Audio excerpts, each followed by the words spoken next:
speaker is Joel, I'm going to butcher this, Jakubowski. Joel's good. Joel, we're going to go with Joel. So Joel is an expert and will discuss his own personal experience and how he defeated this. Thank you. It's really great to be with you, and yes, the legs are as bright as everyone described. I can see the front row, basically. Thank you, ladies, for sharing that. No matter how long I've been working in addictions and actually coming out of addictions, I thank God that I have never lost my sentiment, passion, or compassion for every story. It's what motivates me. It's what motivates my wife. We have decided, I believe probably several years ago, maybe before we even knew it, that God had led us to commit our lives to this fight against addiction. I'm a graduate of the Teen Challenge program. In 2003, I entered that program with 20 years of addiction. I entered the program at 36. Half my life had passed, and I had tried several other options. I had tried all the standard cultural simple solutions for my complex problem: outpatient, counseling, groups. And I have the highest respect for all of those organizations, and we need them. But like most of us discover, and as many have mentioned, the level of care and the duration required to reverse addiction is complex. Because you see, the brain is complex, and that's where addiction brings its affliction. Where there's a process of learning in the process of recovery, there is also this arduous process of unlearning. 2 + 2 = 4. I don't have to unlearn that, I don't have to relearn it. 2 + 2 = 5 has to be unlearned. I showed up at Teen Challenge with a host of 5s. After 20 years of addiction, I had found myself suicidal, carrying a rubber hose in the trunk of my car, waiting for the right alley to go down. That day, believing I will connect this to my exhaust and relief will be found. I don't know exactly why that was thwarted from my intentions. My level of hopelessness just never completely tapped out. But hopelessness is the feeling of addiction, and my is overwhelming. Ironically, what we find through the process of understanding that it can be reversed is that we can also thwart the hopelessness. But you know how that happens? When families like these come forward, and we come together as communities, and we start to speak out against it, and we start to get educated. We start to affect policy through our lawmakers and through our local politicians and legal officials. And I'm so proud to stand among the officials that have come here today to speak, who also share this passion to be relentless against the insidiousness of addiction. By the time I got to Teen Challenge, crimes per day, per week. At one point, I was living in a crack house, selling crack cocaine in Phoenixville, Pennsylvania, to support my habit, incurring offenses throughout the day, 4 to 10 times a day. My personal life incurred a minimum of $500,000 to $750,000 worth of damage to the communities that I affected. I was 30 pounds lighter than I am now when I came to Teen Challenge. I was 129 pounds. I was $17,000 to $25,000 in debt, had soured every relationship in my life.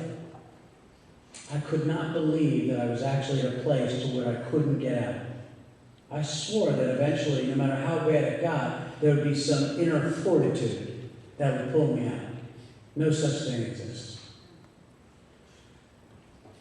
Addiction is not biased, and it's been said over and over again throughout this town hall meeting. Like a malaria mosquito, if you extend your arm to it, it will have you as its host. And so what we have to be doing is figuring out what are the prevention methods, what are the ways to educate families and individuals. It was my family's understanding they finally got the 3 C's of addiction. I think they learned it just through their hardship and experience with me, but as it turns out, it's a clinical understanding. The 3 C's of addiction are this: you cannot cause another's addiction, you cannot control someone's addiction, and you cannot cure someone's addiction. It was my father's tough love. This was the 80s that I began my addiction, but it wasn't until the 2000s with the amount of fatigue that I had incurred to my family, because addiction is by no means an individual affliction. Addiction is a family affliction. Families must be healed. Family systems have to be healed, or even when that loved one goes away and gets that help, if they return home to an unhealthy, uneducated, unhealed, disempowered family dynamic, the chances of success are next to none for that addiction in the family and that individual. It was my father who said, with tears rolling down his face, "Joel, you cannot live here." Couldn't believe it. I think I realized at the moment, past my anger and resentment of the addiction, fighting to survive, that my father must really have indicated in me a real issue that his power couldn't resolve. And he understood that what I'm probably going to have to do is be motivated by pain. Imagine that. I'm going to submit to you that the freedom of addiction is found and motivated by the pain of addiction. What I'm going to do is explain a couple of things about addiction that I think will provide you as a sense of empowerment. I don't know if you, and I'd like to believe that you got the message tonight, is not the inundation of 1,000 stats. It's not the inundation of 1,000 newspaper articles about the epidemic. The overarching theme here is not why or look at what is happening, but the theme here is what are we going to do about it? This is the approach we take to all the dramas, the crises in our society and in our personal lives. Getting stuck on the why, there will be no movement of change. We have to step into what are we going to do about it, and how can we use this to the betterment of our community and in our lives. And so I want to give you some things to understand what the relief came for me. It certainly speaks about levels of care. We have to understand that the change of addiction is never found in removal. Sobriety is never enough. Addiction has to be a process, and recovery has to be a process of removing the addiction, but then filling the gaping hole that demands an investment. Because that is in the heart of every person, to invest their life in at least one thing they prioritize. We don't know how not to do it. And so where I have removed the investment, the worship, if you will, of the addiction, my heart craves something in replacement. Unless something goes in there that speaks to healthy resolve, healthy coping mechanism, healthy relationships, healthy self-image, self-esteem, by default, I would probably reduce back again in my bouts of emptiness, back to that one thing that had filled me and sustained me. Because you see, addiction is not an event, and it's even something beyond a process. Did you hear that I had 20 years of addiction? Do you also understand that I was not alone? Certainly isolated within the confines and the bondage of my own personal addiction, but yet the member of a subculture. Addiction is a culture. Like larger society, it provides acceptance, self-acceptance, intimacy, status. It's all in the culture of addiction, although the cost is taking our lives. What we cannot get from larger society, we find comfort in, even at the cost of our lives, in the culture of our addiction. When you're asking someone to come out of their process of addiction, you are asking them to come out of everything that keeps them safe in their culture with the inability, not unwillingness, the inability to recognize their true need for change past the oppressive nature of addiction, the biological changes of addiction, and the cultural needs of addiction. I want to share with you very quickly, and I want to respect my time. I know that I only have about 20 minutes, and I appreciate your time, and I want to respect it. Here's the thing we have to understand, and this is certainly what I hear happening from the DA, who I know personally, and I know his heart for addictions, and I stand with him on the front lines, as do the other officials here. I do. Addiction is not thwarted by prison time. Addiction really doesn't care how much time you give it. Addiction will just wait for the gate to open. Addiction will lie latent in a person until it's resolved and intervened, until that person has a beard down and whatever age you like. Addiction is not thwarted by punishment. Addiction requires great levels of external motivation continuously that promotes the necessity for internal change. So here are some things that I would like to share with you that are considered the myths of addiction. These can also be found on the Teen Challenge website. And then I want to share with you a little bit about my wife and I's motivation, and specifically the organization that my wife has founded. Because I believe that what we need is education as individuals. I think we need also policy change, certainly community change. That's what I see happening here tonight. But it begins with us individually. If someone we love incurred some rare ailment from Botswana, you would be the local advocate on everything to do with that ailment. You'd be able to tell me the local treatments, the recent developments, the manifestations. You would know it all. Why is it that we have this armchair understanding of addiction? Why do we not see it as an affliction, an ailment that requires a high line of education to be empowered to rise above it and respond to it appropriately? Where have we decided that we understand it without the education? We need education, folks. I didn't say experience. Experience can be a liar. Experience will keep you emotionally bound. We need education. Blended with a skillful experience, perhaps. One of the myths of addiction. Overcoming addiction is simply a matter of willpower. You can stop using drugs if you really want to. Prolonged exposure to drugs alters the brain. There's no two ways about it. It alters the brain. That will result in powerful cravings and a compulsion to use. These brain changes will make it next to impossible to ever quit by sheer force. Shaking out will from someone we love and saying, "We didn't raise you this way. You're stronger than this," is wind coming out of your mouth into an empty cavity. That person is not unwilling to get help. They are, in addition, they are unable. The changes that alter the brain, one of the primary places that affects the brain without getting into all the neurology, is it affects the executive functioning in the frontal lobe, the decision-making process. When this has been impaired, to expect that someone then will deliberate conscientious, healthy resolve is to some degree asking for more than the person is capable of giving. In the brain, you know a social dilemma, and I know you maybe have heard it through like sociology classes and such, and it's the starving man who steals in order to feed himself for the urge of self-sustenance.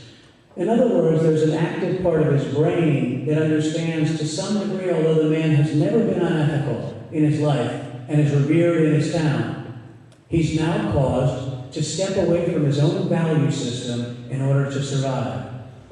I will submit to you that in the brain of this man, for 20 years, there was no deliberating on whether I thought my coping skill of addiction and drugs and alcohol is an option.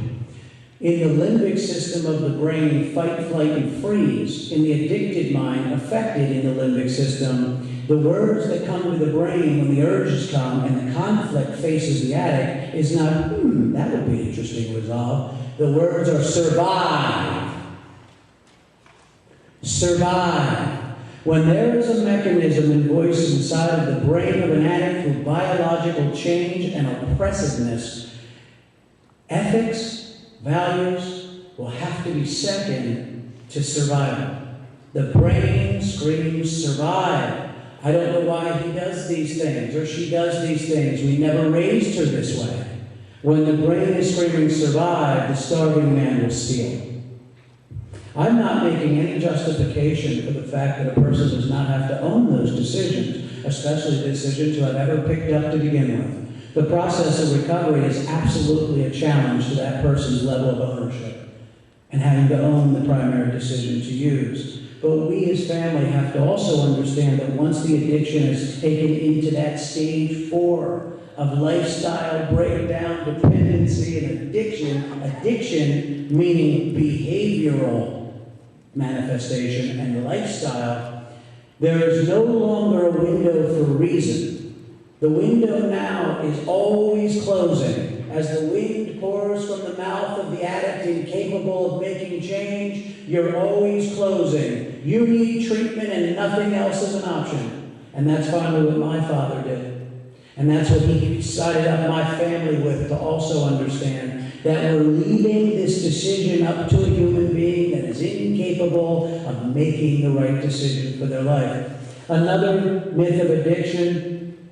Addiction is a disease, so there's nothing you can do about it. Most experts agree that addiction is a brain disease, but that doesn't mean you're a helpless victim. The brain changes associated with addiction can be treated and reversed through therapy, medication, exercise, and other forms of treatment. This takes me very quickly, as a quick segue, is that addicts have to hit rock bottom before they can get better. That's not true. Does a person have to get to a place of willingness for change? Yes. Hitting rock bottom is the suggestion that we as family and loved ones are powerless and must somehow stand on the sidelines and watch the degradation of our loved ones as they crumble to the divisiveness of addiction. Inaccurate, antiquated, outdated thinking. We as family have the greatest form of leverage to bring about the difficulty of that decision making and any other force known to the addict by a process called raising the bottom. No longer standing idly by, realizing that in my attempt to bring resolve to this individual, what I'm actually doing with lack of education, acting purely emotionally in response to the addiction, I'm propagating the addiction. Not only is it not bringing resolve, it's actually causing the person to go deeper into the addiction as I begin to enable the process. The demand of addiction is greater than any one person in addiction's ability to meet it. It absolutely requires you. It required my father's rides and money. It required my sister's shelter. It required my mother's meals. It required everything that I had spent every other resource on to be funded then by my family so that I can stay the same in my addiction, never having to experience the consequence of the addiction. The process of intervening on your loved one will absolutely be counterintuitive to everything that you know in your love for them. You will not be able to rely on your feelings to manifest the change required in your loved ones. You will have to rely on duty in the form, love in the form of duty, not in the form of feelings. And you know what that's going to require? An education. And it may even require a guide to walk you through that process by way of intervention. Education is one of the things that we need. There's another myth that says you can't force someone into treatment. Treatment doesn't have to be voluntary to be successful. What's the alternative? To wait for the person in their mess to reach their willingness by the natural consequences of their own degradation? Or up the consequences by no longer enabling them, not bailing them out of jail, not paying their phone bill, not giving them, exacerbating the pain and discomfort in a way that the family then offers a gift for that person to enter into the process of treatment by way of that motivation. Better that I have a person in the care and throes of those who are designed to bring about resolve and to hopefully carry that individual from a state of ambivalence to a state of action. To get that person, while in the culture of change through our treatment centers, to have even the remote possibility to be internally motivated as opposed to watching him do it on his own in the devastation of his own addictive choices. If I find a person in quicksand, whether they think it's a swimming pool or not, I'm going to pull that person out by their eyelids, whether they are emotionally attached to that or not, because there's a force inside of me that is inside of you that we do not support death styles, we support lifestyles. If you didn't feel that way, we wouldn't be talking. We as human beings support life. We don't need emotional attachments to people's awareness of their need for life. We impose life if we have to. It is the basis of our legal system, it's the basis of our hospitals, it's the basis of recovery centers. I'm asking you to take your own volition as individuals, let alone coming up with and joining forces with your community officials and agencies, by all means. But as individuals, let's start getting education and start actually learning how to appropriately respond to addiction, not based on some school of emotional thought or experience. There is an absolute education on how to appropriately and inappropriately respond to an addicted loved one, how to motivate an addicted loved one, and how to keep them in it. Well, I would like to tell you that my wife and I, just so you have at least one resource before you leave, and literature's on the back table, my wife and I offer free family educational programs. If it's at a great distance, we ask for a gas reimbursement. We will offer free educational programs. You can come to my wife's office in New Cumberland, Pennsylvania, where you can get a list of where we do our educational programs. And I assure you that by the time you leave, you will leave empowered and added to. Not only maybe for your own addicted loved ones, but even for the many that come into your path. Let's begin at least with an education as families. The number one preventative factor for our youth to not enter into addiction is education. So we also have youth programs where we go into programs through Teen Challenge, through Stay Sharp programs, also free of charge that work on a gas reimbursement. I am so pleased to be a part of this group that had the courage to come out and to give everyone here the time and attention that you gave. But my real hope to know that victory and a resolve came as a result of this is that you will step into action, not just an awareness. We can't get enough awareness through our newspapers and personal experience. When will we be motivated to actually take a stand? One at a time. One at a time. My wife and I will be available to you to answer any questions you have. We have resources for you. I know the other panel members would be more than willing to offer any assistance they have. And I so thank you for your time and your devotion against this epidemic that's taking out our families, this county, our state, and our nation. Thanks so much.